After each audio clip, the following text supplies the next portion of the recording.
Je vous remercie. Ce CRD est venu dans un contexte que nous sommes en train encore de vivre, un contexte de pandémie à Covid-19. Nous en tiendrons compte à tous les niveaux pour préserver la santé des enseignants, mais également des élèves. Au-delà de cela aussi, ce CRD préparatoire de la rentrée aussi a connu une certaine innovation parce qu'il est couplé aussi à la préparation de la journée régionale de l'excellence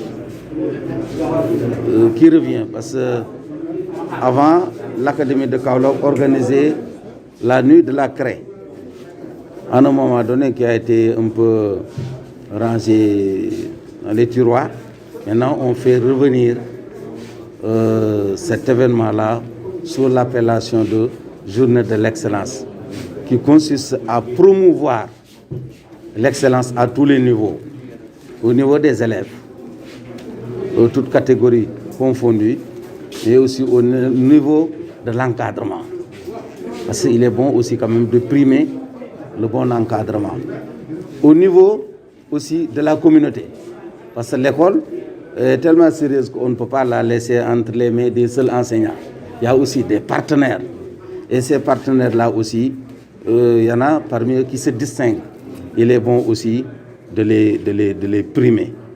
Et c'est la raison pour laquelle je crois qu'on a fait revenir cette journée de l'excellence. Au-delà de cet aspect, maintenant, en second point, nous avons abordé la préparation de la rentrée scolaire 2021-2022. Nous avons retenu comme conclusion, dans un premier temps, de continuer à suivre le dossier d'indemnisation des enseignants en ce qui concerne les examens, la surveillance extra. Je crois que ça a été bien apprécié. Il ne reste que quelques cas qui seront suivis par l'inspecteur d'académie. Il nous faut aussi mettre les élèves dans un bon cadre. Un bon cadre, c'est-à-dire désinfecter, désherber, réhabiliter vraiment les toitures qui ont été endommagées par les intempéries. Et mettre en place aussi les quelques abris provisoires. Parce que comme vous le savez, le gouvernement a mis en place un vaste programme d'abris provisoires. Mais quand même jusqu'à présent aussi, il y a quelques cas d'abris qu'il convient d'installer. Donc il faudrait donc les mettre rapidement en place. Ça appelle la collaboration entre collectivités territoriales et l'association des parents d'élèves. On nous a parlé aussi de quelques écoles où il existe encore de l'eau. Ce n'est pas des écoles inondées, mais c'est des écoles où il existe encore quelques flaques d'eau. Là aussi, il faudrait donc dégager ces eaux en rapport avec les sapeurs-pompiers. Il faut même les remblayer. Il y a aussi la nécessité de réparer des tables-bancs et aussi de peindre les tableaux. Là aussi, j'ai dit qu'il faudrait que les parents d'élèves, sans attendre les inscriptions, puissent anticiper. Si on veut faire de ce concept Ubité Djangate une réalité. Il faut peut-être essayer de trouver les moyens pour anticiper sur la réparation de ces tables-bancs et la peinture donc des tableaux. Nous avons abordé aussi la distribution des fournitures. Je crois que si on veut faire Ubité Djangate aussi, il faudrait que les collectivités territoriales rapidement puissent faire distribuer les fournitures aux élèves. On m'a dit que beaucoup d'engagements ont été faits. Il convient maintenant d'accélérer et de suivre ces engagements-là pour vraiment que les élèves puissent accéder à ces fournitures qui seront données par les collectivités territoriales. On a dit aussi de démarrer le plus rapidement possible les enseignements. Vous savez, l'année scolaire est traversée souvent par certaines perturbations. Et pour faire face, il faut, dès le premier jour, vraiment démarrer les enseignements en tenant compte du déficit de personnel.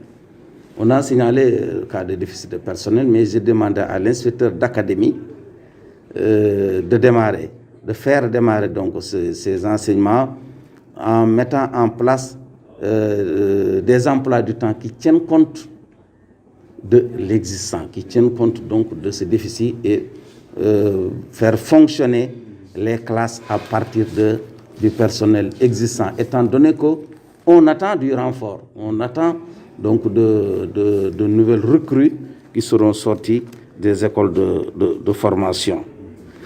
Un autre point très important, c'est l'état civil. On nous dit souvent qu'il y a des élèves qui vont jusqu'à un certain niveau sans disposer de pièces d'état civil. J'ai dit que l'association des parents d'élèves devrait avoir comme à chaque fois comme point donc, à suivre l'obtention de pièces d'état civil par les élèves. Parce que les élèves ne peuvent pas, par eux-mêmes, obtenir ces pièces d'état civil. Il faut que les parents s'en chargent. Et qu'à chaque fois, l'association des parents d'élèves devrait vraiment rappeler à leurs membres l'importance d'aller chercher donc ces pièces d'état civil. Et nous sommes prêts à les y accompagner. Et je sais que nos amis aussi de l'ordre judiciaire aussi, je veux dire les tribunaux, sont prêts aussi, j'en suis sûr, à les accompagner pour obtenir donc ces pièces d'état civil pour les enfants. On a parlé aussi de l'orientation. C'est important de mettre l'accent sur l'orientation, encadrer l'élève sur l'orientation, parce que l'orientation détermine aussi le futur de l'élève. Je sais qu'ici, il y a un seul centre, KOSP, Centre d'accueil et d'orientation. J'ai dit qu'on mettra à sa disposition, en tout cas, la logistique nécessaire. Il y a aussi, va l'accompagner pour lui permettre de programmer des tournées à l'intérieur de la région, au niveau donc des établissements, pour mener donc des conférences d'orientation, discuter avec les élèves sur cela. On a terminé par le lycée Waldjojo, ex-lycée Gaston Berger. Je crois que des dispositions sont déjà prises par l'État du Sénégal, notamment par M. le ministre de l'Éducation, pour prendre en charge sa réhabilitation, et je crois que c'est en bonne voie. Voilà de manière ramassée ce que nous avons décidé au niveau donc du CRD préparatoire de la rentrée, mais aussi jumelé à la journée de l'excellence pour promouvoir le culte de l'excellence à tous les niveaux.